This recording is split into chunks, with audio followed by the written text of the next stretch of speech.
Shalom sahabat Skriptura. Dalam video seri Renungan Skriptura kali ini kita melihat dari Ester pasal 4 ayat 13 sampai dengan 17 melalui 3 kata kunci dalam bahasa Ibrani. Dari teks ini kita akan belajar bagaimana seseorang dihadapkan pada pilihan antara diam atau bertindak dalam momen yang menentukan melalui 3 kata kunci. Kata kunci yang pertama, Hachres Tahrisi, artinya benar-benar diam atau terus berdiam diri. Kata ini muncul di ayat ke-14 saat Mordekhai berbicara kepada Ester. Dalam bahasa Ibrani, kata ini adalah pengulangan kata yang memberi penekanan yang cukup kuat. Sehingga bukan sekedar diam biasa, tetapi sikap memilih untuk tetap tidak bertindak. Teks ini menegaskan bahwa diam bukan sesuatu yang netral. Diam adalah keputusan yang memiliki dampak yang sangat besar. Kata kunci yang kedua, rewah wahat salah. Artinya, kelegaan dan keselamatan atau kelepasan dan pertolongan. Masih di ayat 14. Mordekhai menyatakan bahwa kelepasan dan keselamatan akan datang bagi orang Yahudi.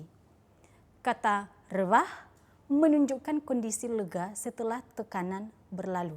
Sedangkan hatsalah menunjukkan pada tindakan penyelamatan yang nyata. Ini menunjukkan bahwa Tuhan tetap menghadirkan kelepasan.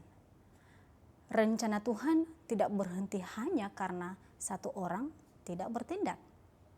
Kata kunci yang ketiga, Umi Yodea. Artinya, siapa yang tahu atau siapa yang bisa saja mengetahui. Ungkapan ini terdapat pada ayat 14. Mordekhai tidak memaksa Ester, tetapi mengajaknya melihat situasi dengan lebih mendalam. Ia membuka posisi Ester sebagai ratu, bukan karena keadaan yang akan terjadi.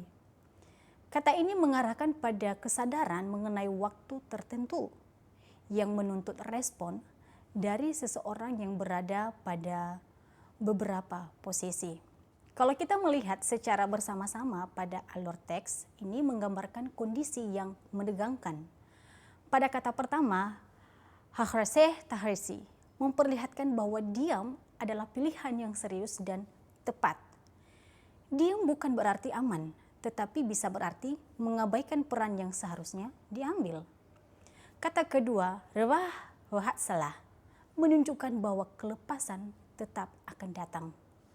Tuhan tetap bekerja, tetapi ini tidak menghapus tanggung jawab Ester dalam situasi itu. Kata yang ketiga, Umi Yodea, mengajak Ester melihat bahwa posisinya sebagai ratu berkaitan dengan waktu yang sedang terjadi. Ia ada di sana bukan tanpa alasan.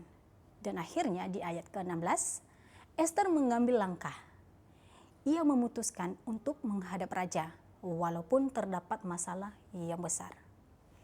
Ia bergerak dari diam menuju ke suatu tindakan.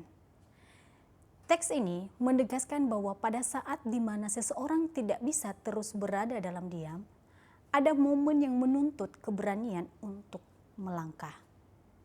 Melalui bacaan ini, kita belajar bahwa hidup sering menempatkan kita di antara dua pilihan, yaitu diam atau bertindak. Dan ada waktu di mana diam bukan lagi pilihan. Kiranya kita bisa lebih peka melihat beberapa kondisi tertentu dan berani mengambil langkah pada saat waktunya tiba. Terima kasih sudah menyimak dan sampai jumpa di video seri Renungan Skriptura selanjutnya. Soli Deo Gloria.